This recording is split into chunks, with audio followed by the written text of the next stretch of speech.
All right, thanks everyone for joining in today. A new way forward. This is Radical Connectivity. We have our team here. Maybe I'll announce and say hello for yourself there. We'll do speaker review. Say hello, Grant. Hello from Poway, California, the home of Design39Campus. All right, Saba. Hi everyone, I'm Saba, a researcher over at USC and looking forward to today's conversation. And then we have our learning experience designers. These are our teachers. So go ahead and introduce yourself. Hi, I'm Stacy Lamb, and I'm a 4th and 5th grade teacher at Design39. Hi, I'm Ellen Bartow. I'm also a 4th and 5th grade teacher at Design39. Fantastic. Saba, would you be so kind to maybe put up that first slide and we'll see how people are feeling about themselves and where they're coming from. We see that in the chat box as well. I'll put a poll up here.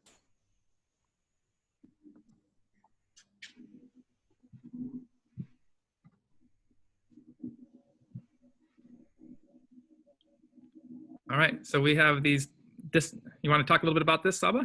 Oh, sorry, dude. First slide. There we go. Yep, there we are. So when thinking about adopting new ideas, where would you place yourself? So we have these enthusiasts, like, let's get this thing going. What are we waiting for? Like we saw that, maybe that little newspaper clipping from my mother-in-law's house deep underneath the crevice of the tar paper. Are you there? That skeptic, not quite sure. So we have a poll, and then we also want to see who's in the room. So if you go ahead and share real quick. So we're going to relaunch this. You should see a poll there. Go ahead and tell us who's in the room, and when thinking about adopting new ideas, where would you place yourself on this curve?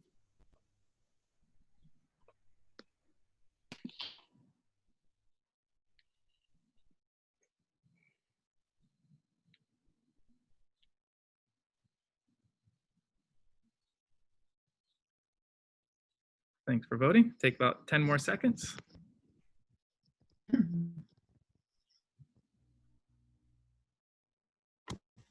right. Got a good group here, so we'll go ahead and show the results here. This is what friends are thinking. Lots of educators. We have a student in the room. Big shout out to our student. From 22 or 51% enthusiast to the middle space there. All right, I'm going to stop sharing. And do you want to talk a little bit about that, Saba? And then we'll get into our Genesis story. Absolutely. So we're actually going to touch on this a little bit later, but we really want what we'd love for this session is for everybody to be able to see how these different groups can work together. And we're going to talk today about how you bring people together, how you bring ideas together so that we can move forward in the work that we heard in some of our keynotes. So here we are, radical connectivity. It's connecting the dots. These are our friends that will be joining us on the next slide there.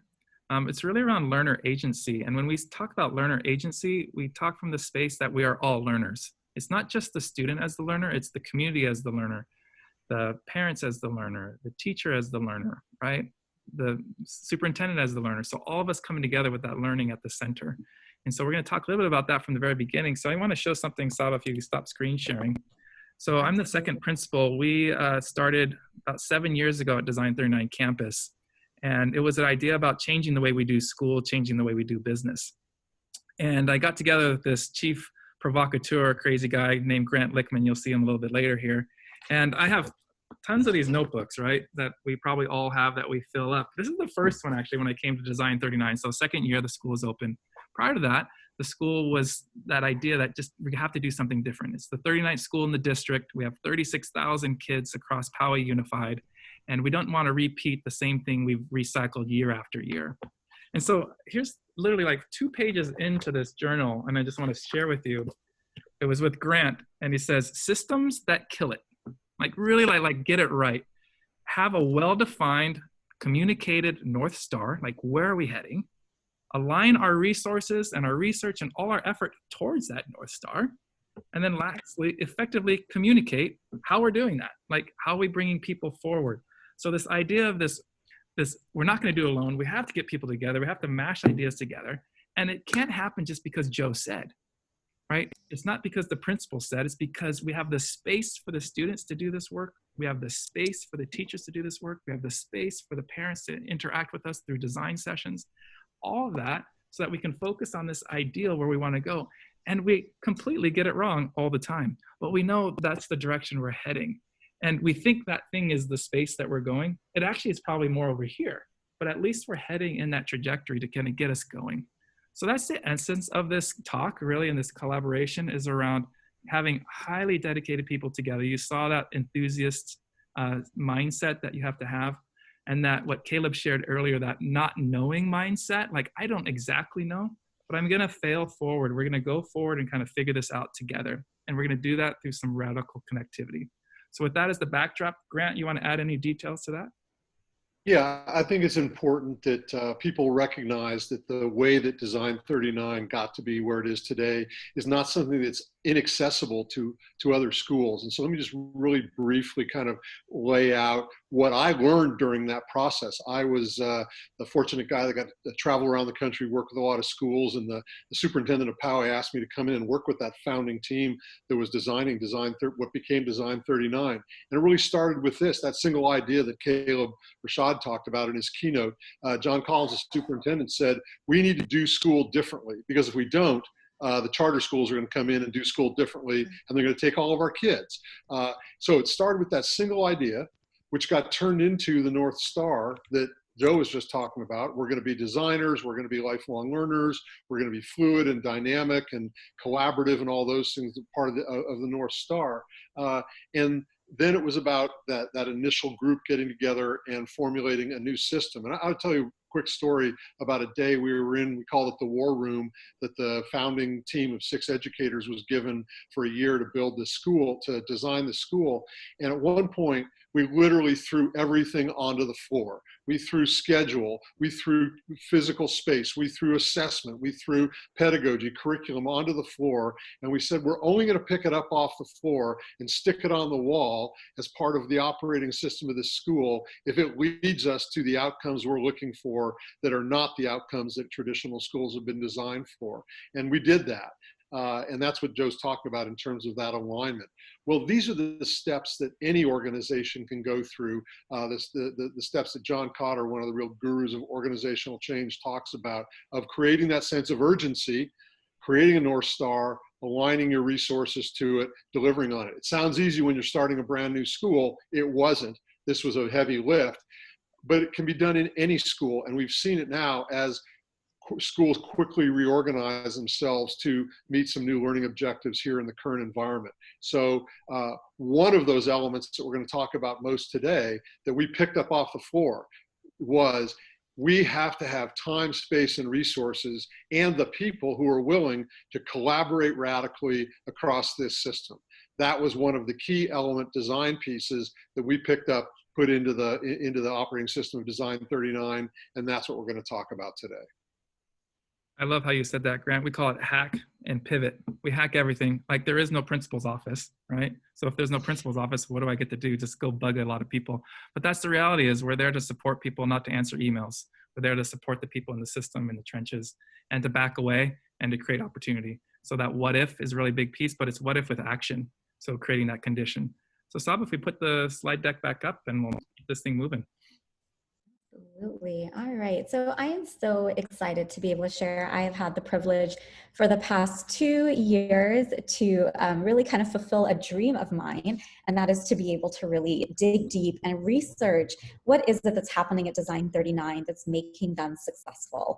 And about 1 month away from graduation at USC, and the one sentence I would say in the 2 years, if I had to pick one sentence that really resonated, that I think sums up the heart of the dissertation, of the research, it's this sentence that you see here on the screen, and that is, what are you energized by? It is something that the learning experience designers at Design 39 mentioned so often as being something so critical to really just their confidence in being able to lead forward in this work. And, you know, one of the quotes that I've been thinking about a lot lately from Simon Sinek is this idea that alone is hard and together is better. And that idea of togetherness is really something that just shines right through when you sort of see how the learning experience designers are working at Design 39. And so one of the things that we looked into was how often they collaborate with their grade level teams. We surveyed 54 of the learning experience designers, and you can see here just how just really to what extent it is that they're working together on such a regular basis, how they're collaborating together. And so once we sort of understood, okay, you know, there's a lot of collaboration that's happening daily, this is how often it's happening, we really then sort of sought to dig into, well, what are the elements that's making your collaboration successful? What is allowing people to sort of be, like I said, confident enough, open enough to come together with a team? And these are some of the elements that were identified. So these were sort of the major ones that were identified as being the elements that at least they mentioned that having the most significance. And it was interesting because if you were in the keynote, you heard Tony Wagner talk about that idea of communities of practice. And if you remember from the beginning, I'm glad, first of all, that we have majority educators here, it seems, and that a lot of you mentioned or identified yourselves as the enthusiasts or the visionaries. Because what happens, I think, a lot of times to the enthusiasts and the visionaries, the people sort of who are classified as the early adopters, is people want to put you front and center of everything. And there's an idea that, you know, you're the most creative or you're the most tech savvy. And there's this other group that's sort of left behind a little bit, right? We call them like the laggards, or, you know, the ones that adopt ideas later. And one of the things that was really interesting about this culture of design at Design39 was that there was a place for each of those individuals. And there was a really interesting research study done by, it's called Project Aristotle, and it was led by a researcher called Amy Edmondson from Harvard, who Google brought on to say, you know, how do teams work together? Like, what are the qualities that make a really great team? And they identified the same characteristics that the learning experience designers at Design39 identified as well. And those are things such as having autonomy, being able to make choices about what we're going to teach and how we're going to teach it, and having that support from leadership. Trust amongst one another, trust to feel safe that I don't know everything, but this is my one superpower that I bring to the table. And collectively, when we bring all of our superpowers together to collaborate, that's really where the magic happens. Almost every single person said, alone, I could never do this work, but together it is the people that make me successful. Having the time and space to be able to do this work, which, you know, virtually sort of opens up the door to how we do that with much more flexibility. And another thing that was really mentioned was this idea of psychological safety. I feel I can be vulnerable with my peers, which is definitely something that is developed over time.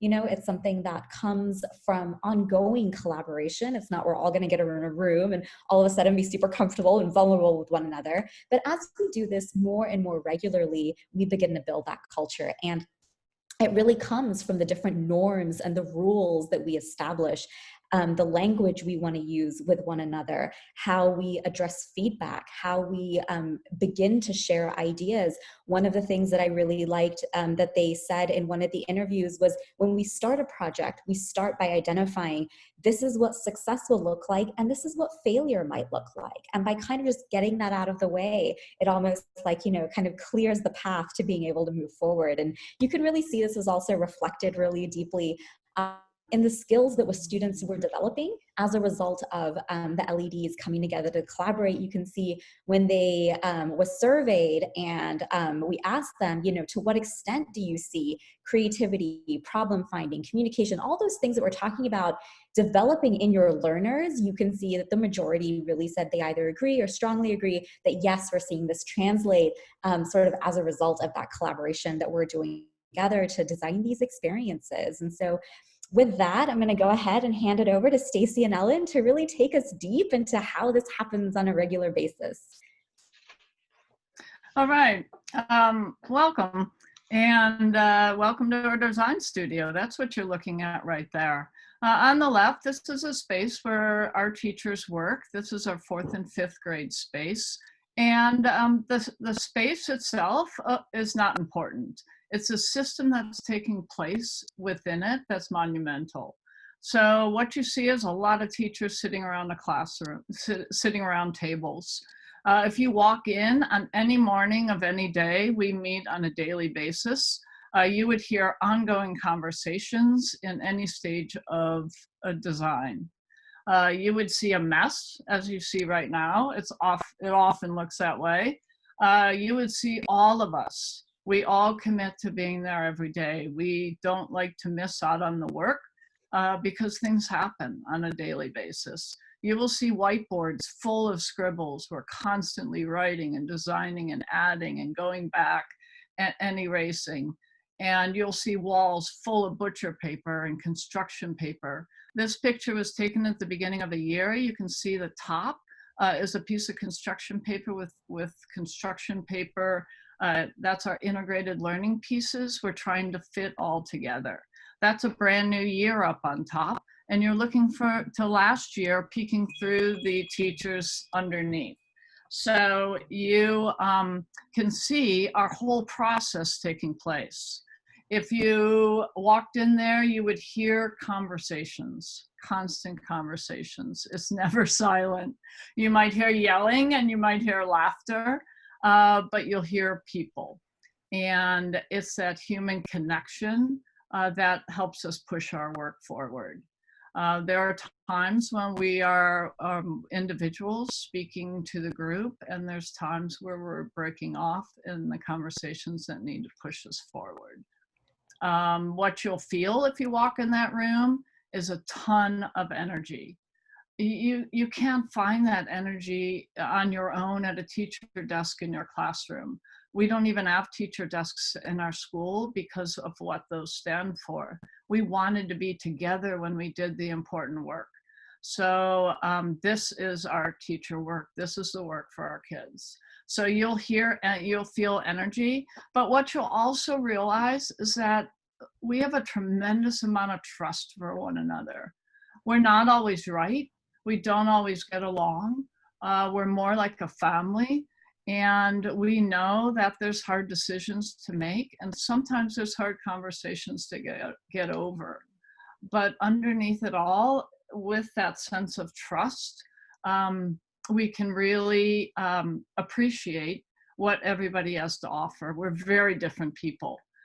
We all bring something to the table, which is another reason that collaboration is so important for our innovation. We really could not do it alone because we don't have all the parts to it by ourselves. What you'll see on the right side of that screen is what happens when you start becoming collaborators and it's the norm of your system. It's natural that the kids are going to be part of that culture too. So just like the work that we do, here's the kids. Butcher paper all over the walls, scribbling all over whiteboards, talking, communicating, looking at one another. They're doing the same work we do. We go into the classroom, we set norms for collaboration so they'll listen to each other. It's the same thing we've done with ourselves that morning. We also need one voice around our LED table, just like the kids do. So it complements the system so well. If we need to bring parents into a process, they also learn to be collaborators. We like to have everybody at the table, especially when decisions are being made. So the big question was, what will happen when school closed on March 13th? We all left. Collaboration is our norm. It's how we work and push our work forward. So Ellen's going to talk to you a little bit about what that looked like in our new world, how we brought our communication of LEDs forward, and how we had to bring our collaboration of kids forward, which was a little trickier.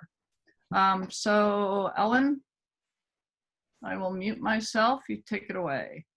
Thanks, Stacy. So yes, Ellen Bartow here, work on a team with Stacy.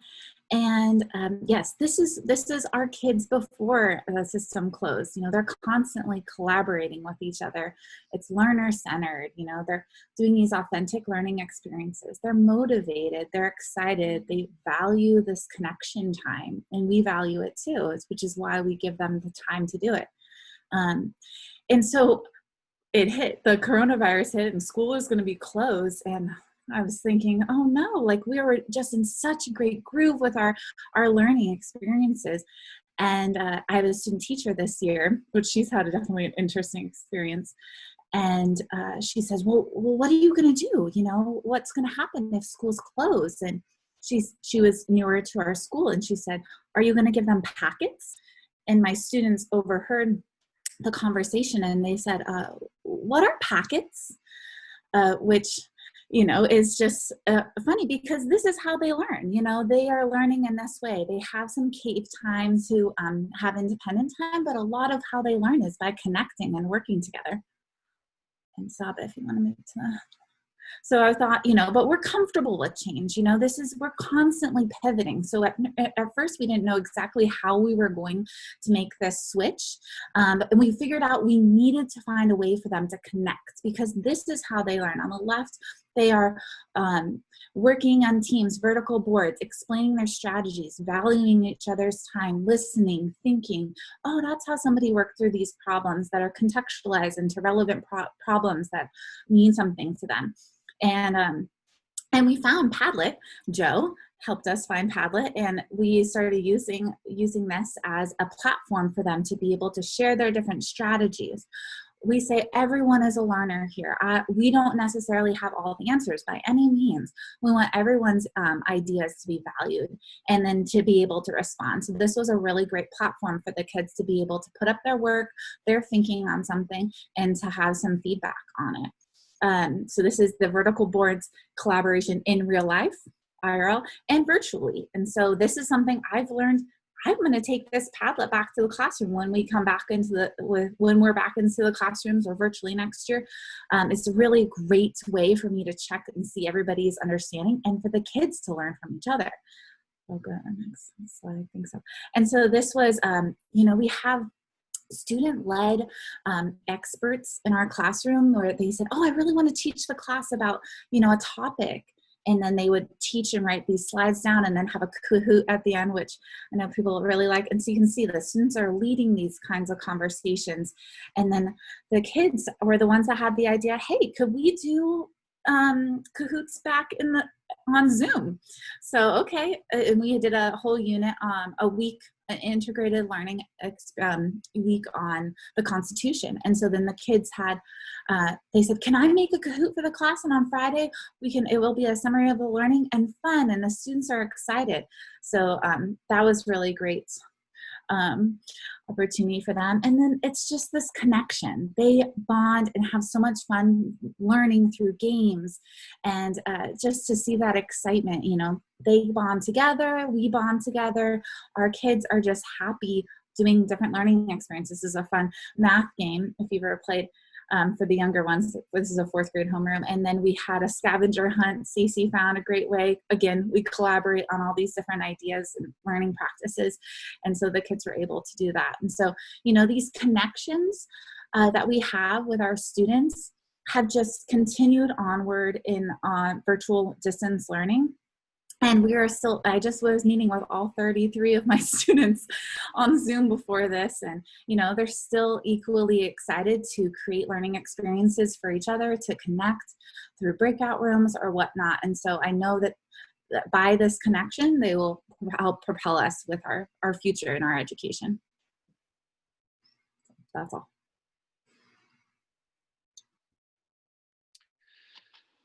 Well, just to reiterate, I was a very, very small flea on the back of the dog that created Design39 about 8 or 9 years ago. I'm the lucky guy that over the last 8 years or so has gotten to visit and work with 225, 250, something like that, schools and districts, public, private, charter around the country and some around the world.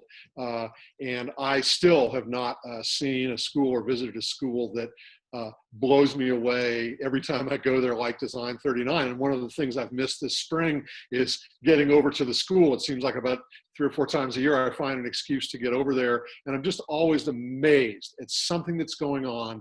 I have to sit down and ask myself, how the heck are they doing that? It really is that extraordinary. I want to just try to bring this back using that sort of idea of this very high level perspective of what's been going on for us over the last 10 months or 10 weeks, but then also how a school like this evolved. I want to just make a couple of really big points as they relate to this one driver of true innovation and transformation, which is radical connectivity. And I just wanted to mention this. I'm a lot older than probably most of you on this call. As long as I can remember, educators have said, you know, changing schools is like redirecting an aircraft carrier. It takes forever. We can't do it. It's hard, blah, blah, blah. And yet what happened, if you go back to that last slide, so what happened 8 or 10 weeks ago? We all turned the aircraft carrier around. So many schools. Now, some schools did it with greater alacrity, greater efficiency, and better outcomes than others. And I would say that if there is something we've seen is that smaller schools and smaller districts with more resources tended to have a better outcome of turning this aircraft carrier more quickly than larger, more complex districts and schools in greater underserved communities. But I think we can also say something else about it. If you go to the next slide, Saba. Changing an organization really has two big ingredients, and there are tons of other ingredients. And I'm not trying to sell books here. I did post a link to my book, Thrive, which I learned so much from Design39 and from all these other schools on how do schools change and how do organizations change. Schools that change well have cultures that have both a comfort and a capacity to change. Comfort doesn't mean that everybody's comfortable all the time. As Stacy mentioned, it's about learning to embrace discomfort. By definition, change is uncomfortable for us as human beings and as an organization. But it's about gaining that comfort that it's going to be okay. Not only is it okay to take those risks, break down those barriers, but it's expected of us. And then having the capacity to actually do it. For so long, we've said, teachers, change your practice. Go this way or that way as the pendulum swings backward and forward in education. I've always said that, you know, if you're asking somebody to cross a bridge and they've never been to the other side of that bridge, it's really hard for them to just do what you want them to do if they've never seen what the other side of the bridge is. And so supporting our educators primarily and supporting our entire communities in what do we expect on the other side? What does that look like? Let me show you what that looks like in a classroom. Well, how do we build that capacity if you don't already have it at your school? I was so stoked when I saw that Edutopia sent a film crew, and I saw that Joe posted one of the films up there to film schools like Edutopia, so that any educator can watch a 4-minute video and go, oh, I get it. I can do that too. I've actually used those videos when I've worked with teachers, and I've seen teachers move from, I don't understand how this works, to, wait, I can do that too in 4 minutes by seeing it actually happen. And so if you're engaging in and interested in, how do I help my school change? Think about these two elements of how do we build that comfort? There's all kinds of elements that go into that I don't have time to go into, but then also, are we providing the resources and building in that capacity? And I really want to focus on this last slide, this next slide. I want to focus on this one element of what I call radical connectivity. Over the last really 2 decades, and more so in the last 15 years, humans around the globe, we have undergone one of the most radical transformations in the history of the world, and certainly human history, and that is the way we interact and connect with each other as human beings. We now are living through the evolution of what I've termed the cognitosphere, others have called the metaverse or the new verse. There are a lot of different terms for it. But it is a global, social, neural network. A lot of big words there, but it's global, it's social, it's neural network that connects everybody on the planet who has access to the internet, which is rapidly becoming 4 to 5 billion people, and soon will be essentially the entire population of the world. 3 or 4 years ago, when I started really talking about this and talking about how important connectivity is in terms of schools and systems that innovate, we know that one of the key drivers that allows organizations to change is radical connectivity, learning from others, learning from diverse perspectives. And until a few years ago, this was sort of like science fiction. Well, guess what?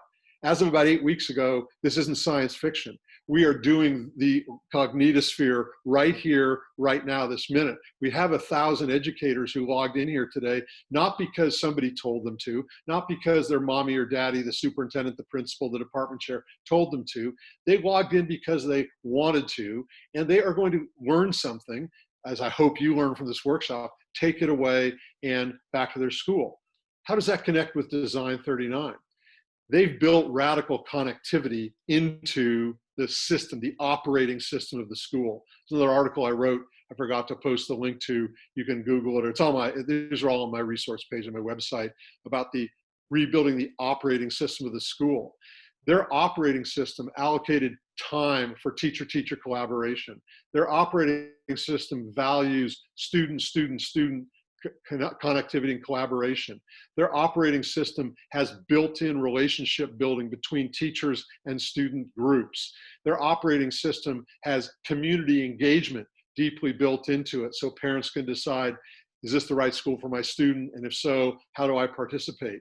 So when all of a sudden the pandemic hit, it was less difficult for Design 39 to shift to a virtual or hybrid learning system because they had built into the culture radical connectivity. They just had to say, how do we shift from being able to do this face-to-face to face-to-face online, or all the other things that they've done. So it's a huge part of what you want to do at your school if you want to be an innovative school. Grant, awesome. I know the next slide coming up is just a reminder at the quarter till to get us back into those rooms to hear the closing sessions, but we also want to make space, Saba and team, to create that opportunity to connect with the folks here in this room. So we have over 50 people. So Saba, I don't know if you had any closing thoughts just from your research, and you've been thinking about your dissertation for over 18 months. So any kind of closing thoughts there? And then I have maybe a couple pictures and we'll open it up because there's some critical questions that I saw in the chat. Yeah, I mean, I would go back to, one of the reasons we asked that question early on is because I think a lot of us knew that those who are joining us today would be those enthusiasts, those visionaries who are looking to push things forward, who are looking to really think about how do we design a new way forward. And I think it really is something, that we have to take ownership of. It's how do we bring in those other individuals who may not feel like they have something to contribute, who may not be able to be vulnerable enough yet to say, like, who just may not know that they have anything to contribute. Yet the one thing that we do know, the one, I think, big takeaway that we can learn from Design 39 is that each and every single one of us has a superpower. And we have to help each other discover what that is. And I think it's, it's kind of what we do for kids as educators, is we help them see what it is that they have to contribute, because we all have something. And I think collectively, when we bring those powers together, that is the only way we can really think about kind of designing these new systems. Because like I said, I think about that Simon Sinek quote all the time: alone is hard. It is difficult to do this work alone, but together you are energized. And again, that goes back to that question that I started with, is what are you energized by? And every single person is energized by something. They may have forgotten what that is with all the bureaucracy and all the other things that we deal with, but we are all energized by something. I think that's the kind of a great quote we like to end with, is the future is a place we create. It'll be done to us, or we could have the influence over the people that we have influence over to make that change. Some great questions coming from our student. I think it's Lena, or did I pronounce that right? So maybe you can unmute yourself, because there's a great question there. Just from context. So second principal, we had 1,000 kids. We lost 150 kids the first year. We lost 16 teachers, not like because we just didn't get it right yet. So we had hired 20 that next year. So this is the first year where we're hiring zero teachers after 6. So the reality is it takes time. And what happens typically is in the curve of change, right? You come to the bottom and things are like exploding, and you never see it to the other side, and you circle right back to what you've always done before. And so you cannot be satisfied with your status quo. You have to fight through it all the way to the end. So I know we have our student here. I think is it Lena? I want to make sure. Yeah. Do you want to put yourself on and we can answer your questions? So get some student voice in there. Hello. Hey, how are you? Good. How are you? Good. Thanks for joining. Yeah. My name's Rye, but this is like my mom's account. Oh, gotcha. So it's yeah. Perfect. Welcome. So question you might have and things we should be inspired by on what's challenging you right now in your space. Yeah, I don't know. I think just one of the biggest things that challenges me at school is I feel I'm pretty against the just sort of the standards and the really disengaging and boring classes and the just like horrible assignments that I have. And I think that I feel like I want to do something about it, but I think I still like follow it, and I still like put effort into things that I don't really value, and like take challenging classes. That's like what everyone says is what's like makes you smart or good, and but I'm not sure sort of how to break out of that cycle. And I feel like I stay mostly like I follow these things even though I don't value them. Yeah, you get sucked into the ecosystem that you're a part of, and how do you break out of that? And when you have teachers assigning you things that have been assigned for the last 50 years, right, that aren't relevant or contextual to you. And so one of the things I put in the chat box is early on in our work with design is also being influencers outside of ourselves. And so how do we do that? Well, the messaging continually from the district, no shame or blame, was that they would recognize in the local newspaper 4 kids every week, and they would publish their GPA and how many AP classes they took. So what becomes the norm in the language is that's what's important. So we pay attention to what we do, right? So what we say and what we do speaks loud. So what happened is we started to pivot away from that and pay attention to what students are doing in terms of impact. And so we have a lot around impact projects and starting to promote that. So that's no longer in the newspaper. It's no longer published in the newspaper. It's no longer that thing because there's massive stress for our kids that come with that. So I would just say stay the course, and what's the network that you can connect with? So Education Reimagined. So look them up, educationreimagined.org. And they have a whole student kind of platform for folks like you and kids like you who are helping to change it from the bottoms up. So I'd encourage you to connect with that network. They're called Spark House. And I think that would be fabulous. And let me add, I think that Rob's question is and comments are relevant, absolutely as relevant to so many teachers as they are to students. Rob, a lot of your teachers feel the same way you do. And so here's what I ask people to do. Figure out what you can control and what you can't control in your life. And stop wringing your hands and beating your head against the wall that you can't control. If you're a teacher and there are state standards and you're required to do X, Y, Z, okay, you can write to the state house, but a lot of that stuff you just can't control. There's a ton of stuff you can control. And as a student, as a young person, there's a lot more stuff you can't control. Some of that stuff you just have to put up with. But then think about, like what Joe said, the things you can control. When we were designing Design 39, there was a 9th grader at the local high school who was a lot like you. Well, you know what he did? He spent about half an hour every day in the war room with the design teachers who were building Design 39. He ended up going on to be appointed as the student representative on the school board for the city, and then went on to college where he's studying things that can impact, and he is now an influencer within that Education Reimagined community as a college or graduate student now. So go out and own what you can own, and be aggressive, even if you have to play the game in some ways that you don't want to. Yeah, Neil has a session that's going on that is recorded. I put him in there in Education Reimagined. He was one of the designers with us as a student. So good. Anyone want to unmute themselves? We have about 5 more minutes until we push you back into the closing statements and a new way forward.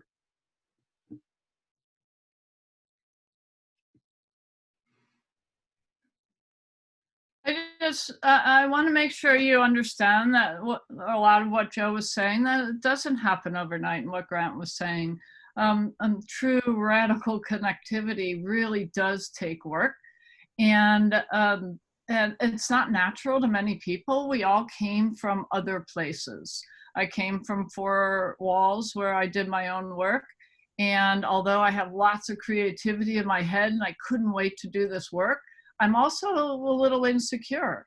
And I had to learn to put myself out there, that people wouldn't like all my ideas, that we can communicate and talk through things.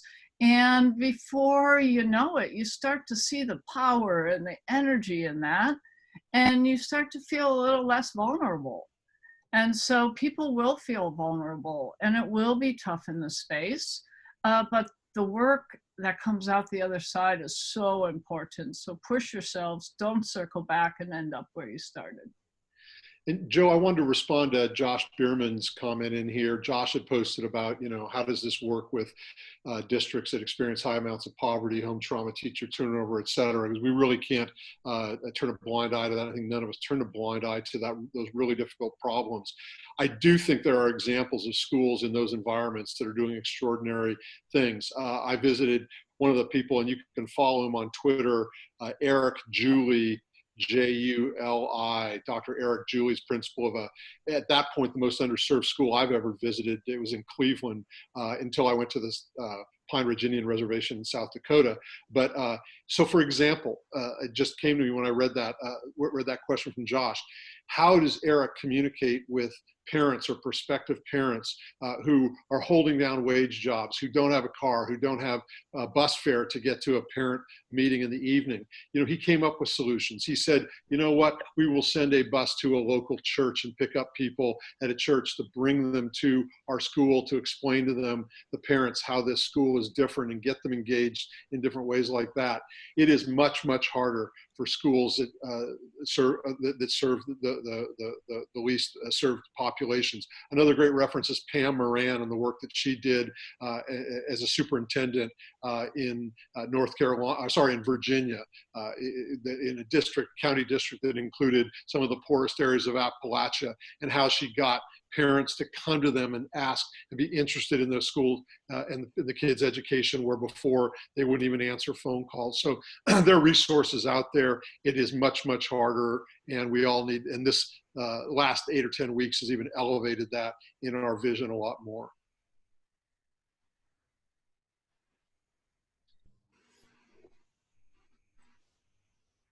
Final closing thoughts or questions? Again, we're at Design39Campus.com, so you can find us there. Maybe if anybody else wants to put their Twitter handle in the chat box so we can all follow each other, because there's interest within this group. We'll make sure that this video is recorded, and we have time for like one more question. And I might close out with a poll.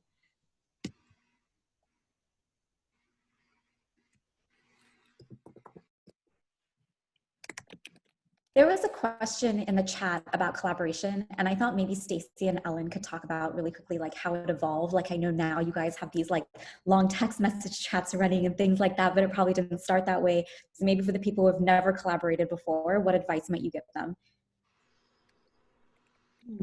I mean, that you just need to honor the time. So it's, you decide on a time and then you keep that time and nothing else goes in that time. We have plenty of parents that would like to meet in the mornings with us, and we just don't have that time to meet with them. We need to meet together to work with them. And, and with this student feedback and what we talk about in our groups is really like, why? Like I came in from working in public schools that were not like this. And I was always told, oh no, don't do that creative thing, keep inside the lines. And so I wasn't able to do it. And now, I mean, we are able to do such creative things, but it's, why are we doing this? Why should I do, we do a district writing assessment? How is that helping our kids? There's always asking why, and for students as well, to ask why. Our kids ask why. Why are we doing this? And when they ask us that, that's when we know we need to pivot. If it's not relevant to them, we shouldn't be doing that learning experience. And when you get started, really make a sacred time. We have, as teachers, pretty much we come a half an hour before school, we leave a half an hour after. We took those 2 half hours and we put them together in the morning. And we carved ourselves out an hour of collaboration.